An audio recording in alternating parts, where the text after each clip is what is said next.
Salam jumpa kembali Bapak Ibu Saudaraku di renungan kita pada pagi hari ini. Apa kabar? Sehat selalu ya. Dan itu doa Amang, kita semua sehat-sehat dan selalu tetap semangat di dalam Tuhan Yesus Kristus. Amin. Baik, sebelum kita melanjutkan aktivitas kita pada hari ini, berilah waktu, hati, pikiran sejenak untuk mendengarkan firman Tuhan yang menjadi kekuatan bagi kita dan juga sumber inspirasi dalam perjalanan kehidupan kita ke depan. Kita berdoa.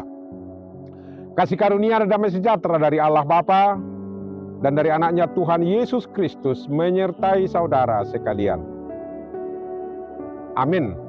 Saudara yang dikasihi Yesus Kristus, firman Tuhan yang menyapa kita pada hari ini tertulis dalam kitab Mazmur 117 ayat 2. Demikian firman Tuhan. Sebab kasih-Nya hebat atas kita dan kesetiaan Tuhan untuk selama-lamanya. Haleluya.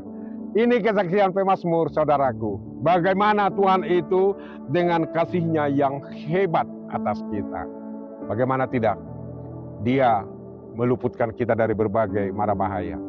Dan Dia membawa umat-Nya keluar dari perbudakan Mesir, menyertai mereka di padang gurun, dan membawa mereka masuk ke tanah perjanjian, kemudian memberkati mereka. Dan kita juga, ya, bagaimana Tuhan itu melalui para misionaris dulu datang ke Tapanuli, memberitakan berita sukacita, berita keselamatan, sehingga walaupun kita nenek moyang kita percaya kepada Yesus, sehingga kita juga menerima kasih-Nya itu, menerima keselamatan itu. Itu adalah suatu hal yang sangat hebat atas kita dan kesetiaan Tuhan untuk selama-lamanya. Ini kesaksian pemazmur, saudaraku, untuk meneguhkan iman kita, ya. Jangan pernah kita ragu kepada kasih Tuhan. Jangan kita pernah ragu kepada kasih Tuhan. Jadi kalau ada dari antara kita sekarang masih ragu-ragu tentang kasih Tuhan itu, inilah firman Tuhan mengingatkan kita, sebab kasih-Nya hebat atas kita. Namanya juga hebat, ya. Tidak main-main, tidak setengah-tengah. Tidak, tetapi Dia itu selalu tetap memandang kita dari surga karena kasih-Nya memenuhi kebutuhan kita dan selalu mendengarkan doa-doa permohonan kita. Meskipun doa yang kita panjatkan itu kepada Tuhan itu sesuai dengan waktunya. Dia menjawab doa-doa kita dan kesetiaan Tuhan itu untuk selama-lamanya. Haleluya, kata pemazmur. Puji Tuhan. Ini adalah gambaran sukacita hidup di dalam Tuhan bersama dengan Tuhan Yesus Kristus. Oleh karena itu, saudaraku, nats ini menyemangati kita supaya kita selalu tetap mengingat kasih Tuhan itu kepada kita, ya.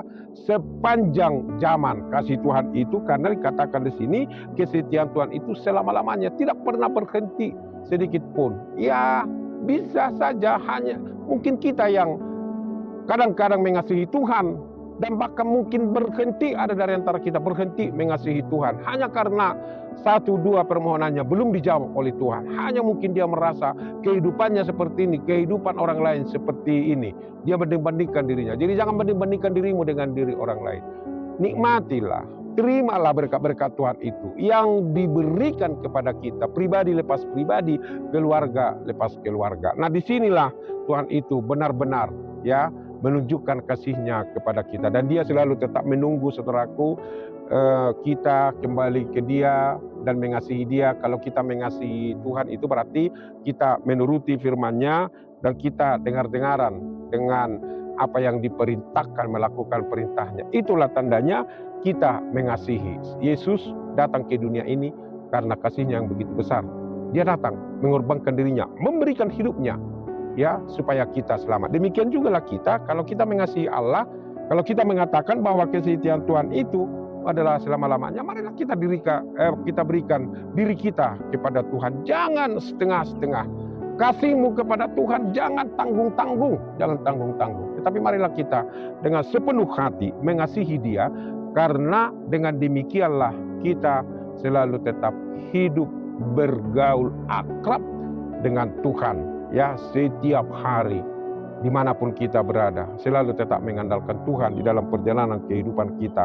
Meskipun memang kita harus bekerja, meskipun kita harus mencari nafkah, meskipun anak-anak kita harus sekolah, menuntut ilmu, harus berjuang, dan yang lain-lain. Tetapi disinilah kita rasakan kasih Tuhan itu yang menyelamatkan kita ya, dari berbagai tekanan, dari berbagai kesulitan, dari berbagai problem di dalam perjalanan kehidupan kita. Karena kasih Tuhan itu hebat atas kita. Nah, ini kesaksian pemazmur ya, mengajak umat Israel pada waktu itu supaya mereka juga mengasihi Tuhan dan jangan lagi lari ke sana ke sini, jangan menyimpang jalannya, tetapi marilah kita ikuti jalan Tuhan, jalan kebenaran Tuhan, karena jalan Tuhan itu pasti lurus, jalan Tuhan itu pasti membawa kita kepada kehidupan, jalan Tuhan itu pasti akan membawa kita ke masa depan yang lebih baik lagi. Ingat itu apa yang dikatakan firman Tuhan di kitab Yeremia, rancangan Tuhan itu bagi kita adalah rancangan damai sejahtera ya,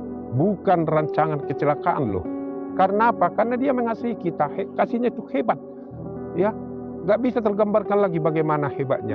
Sama seperti kasih orang tua ya, bapak ibu kepada anak-anaknya, jauh lebih demikianlah kasih Allah kepada kita, memenuhi kebutuhan, memperhatikan keluhan-keluhan kita, dan selalu meluputkan kita dari berbagai ancaman mara bahaya yang ada di sekitar kita.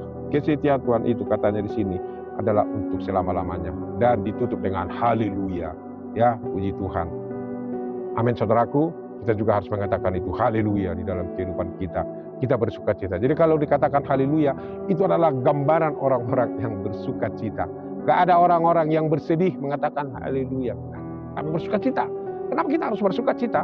Karena itu tadi, kasih Tuhan itu sangat hebat di dalam perjalanan kehidupan kita. Makanya Paulus sudah mengingatkan kita, bersukacitalah senantiasa dalam Tuhan. Sekali lagi kukatakan, bersukacitalah, kata Paulus. Nah, nggak ada alasan kita untuk bersungut-sungut, nggak ada alasan kita untuk mengeluh. Karena hebat sekali kasih setia Tuhan itu, tidak tergambarkan kita bagaimana Tuhan itu selalu tetap merangkul kita, melindungi kita, kemudian memberkati kita, kemudian menolong kita ya, menolong kita ketika kita terjatuh, dia angkat kembali kita. Ketika kita sakit, dia jamah tubuh kita, dia beri kesembuhan. Ketika hati kita bersedih atau pikiran kita ini lagi suntuk dan yang lain-lain, Tuhan sentuh hati kita ya, sehingga hati kita ini kembali bersukacita, pikiran kita ini juga terbebas dari kepenatan hal-hal yang ada di dunia ini. Oleh karena itu saudaraku, marilah kita selalu tetap tekun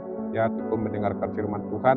Dan ini berkali-kali saya ingatkan Amang Inang, janganlah malas kita mendengarkan firman Tuhan, berilah waktumu. Tidak rugi kita mendengarkan firman Tuhan, tidak rugi.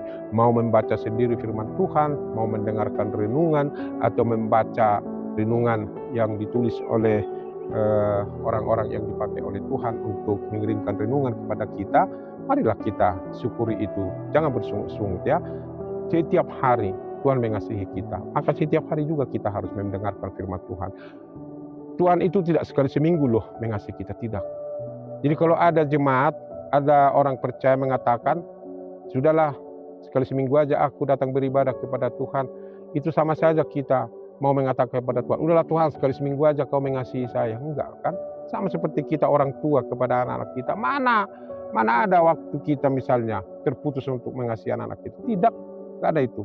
Pokoknya setiap saat, dimanapun anak kita, mau di perantauan, mau dekat kepada kita, atau sedang sekolah, atau sedang kuliah, sedang mencari pekerjaan, atau kemanapun, selalu tetap kita memperhatikan dan menjagai, dan selalu tetap mendoakan anak-anak kita. Jauh demikianlah Allah itu ya. Di kitab Mazmur sudah dikatakan Allah itu tidak pernah tertidur loh. Dia selalu tetap terjaga, menjagai kita, memelihara kita. Saat kita tidur, Tuhan memelihara kita, menjaga kita. Kita tidak tahu apa yang terjadi pada saat kita nyenyak, lelap tidur ya. Kita tidak tahu. Cicak di atas kepala kita juga tidak tahu ya. Mau berjalan-jalan, mau apapun, karena kita terlelap tidur. Tetapi Tuhan tahu ya, Tuhan tahu. Bahkan nyamuk sekalipun dia tahu ya, dia tahu mau hinggap, mau menggigit kita. Itulah kehebatan dari Tuhan itu. Dia jagai kita, dia luputkan kita dari berbagai mara bahaya. Oleh karena itu bersukacitalah, haleluya. Itulah sorak-sorai kita dalam perjalanan kehidupan kita setiap hari, supaya jangan kita mengeluh ya. Siapa sih yang tidak ada problem, siapa tidak ada masalahnya? Ada, semua kita punya masalah ya. Apapun masalahnya, besar, kecil, sedang, atau apapun itu ya, semua kita. Tapi marilah kita hadapi itu, marilah kita kita jalani kehidupan ini bersama dengan Tuhan Yesus, karena tidak ada masalah yang tidak selesai. Aminkan dulu kuat. Amin. Dan juga kalau Amang Ina misalnya mungkin terbeban karena sakit atau inilah banyak keluhan ini dan itu, udah serahkanlah semuanya kepada Tuhan. Karena Tuhan akan bertindak. Percaya kepada Tuhan ya, yang senantiasa mengasihi kita hebat sekali dalam perjalanan kehidupan kita. Inilah yang membuat kita bersuka cita, saudaraku. Mari kita bangkit kembali ya. Mari kita jangan ada yang malas-malasan untuk mendengarkan firman Tuhan. Kita diingatkan, saudaraku, supaya kita selalu tetap membuka hati. Waktu yang diminta oleh Tuhan kepada kita tidak berjam-jam, hanya beberapa menit saja, menit yang berkualitas. Kita sungguh-sungguh berdoa, mendengarkan firman-Nya, itu sangat berharga di mata Tuhan ya, di mata Tuhan. Oleh karena itu, marilah kita selalu tetap hidup dengan damai sejahtera dan penuh dengan sukacita. Tuhan Yesus memberkati kita semua. Amin. Terima kasih Tuhan untuk firman-Mu, benar kasih-Mu begitu hebat kepada kami. Kesetiaan-Mu untuk selama-lamanya. Terima kasih Tuhan. Haleluya. Itulah sukacita kami, sama seperti pemazmur. Tuhan, ingatkan kami, karena kami sering Tuhan, karena mengandalkan pikiran, mengandalkan hati, sehingga kami mengeluh, kami bersungut-sungut, kami malas mendengarkan firman-Mu, kami malas berdoa. Kami Tuhan tidak sadar bahwa kasih-Mu hebat untuk kami. Tuhan tidak pernah berhenti sedetik pun untuk mengasihi kami. Terpujilah Engkau ya Bapa di sorga. Tuhan, kuatkan kami mengimani Engkau, mengikut Engkau, supaya kami hidup dengan damai sejahtera. Karena kami tahu rancangan-Mu kepada kami adalah rancangan damai sejahtera, bukan rancangan kecelakaan. Terima kasih ya Bapa di sorga. Jemaat-Mu saat ini dimanapun mereka bekerja, beraktivitas, Tuhanlah yang menjagai, memelihara kehidupan mereka selalu. Dan anak-anak kami yang sekolah, yang sedang berjuang mencari pekerjaan, yang sedang kuliah atau mau menyelesaikan perkuliahannya, tolong mereka Tuhan. Kiranya kasih setia-Mu menyertai kami. Kasih-Mu yang nyata itu Tuhan, senantiasa bekerja dalam perjalanan kehidupan kami. Tuhan, jagailah kami. Yang sakit Tuhan beri kesembuhan, kesehatan. Yang berkebutuhan khusus Tuhan beri kekuatan. Dan yang ada pergumulan atau tekanan hidup atau persoalan atau masalah, Tuhan sertai Tuhan, kuatkan mereka menghadapi itu semua, sehingga mereka merasakan kasih-Mu yang hebat untuk kami. Terpujilah Engkau ya Bapa di sorga. Hanya di dalam Yesus Kristus, Tuhan dan Juru Selamat kami yang hidup, kami berdoa. Amin. Anugerah Tuhan kita Yesus Kristus, kasih setia dari Allah Bapa, persekutuan dari Roh Kudus, menyertai saudara sekalian. Amin. Demikian saudaraku renungan kita pada hari ini. Ingat selalu ya, kasih Tuhan itu hebat untuk kita dan kesetiaannya selama-lamanya. Marilah kita mengasihi Allah juga dan juga setia mengikut Dia. Selamat bekerja, selamat beraktivitas untuk kita hari ini. Tuhan Yesus memberkati kita semua. Salam, Horas.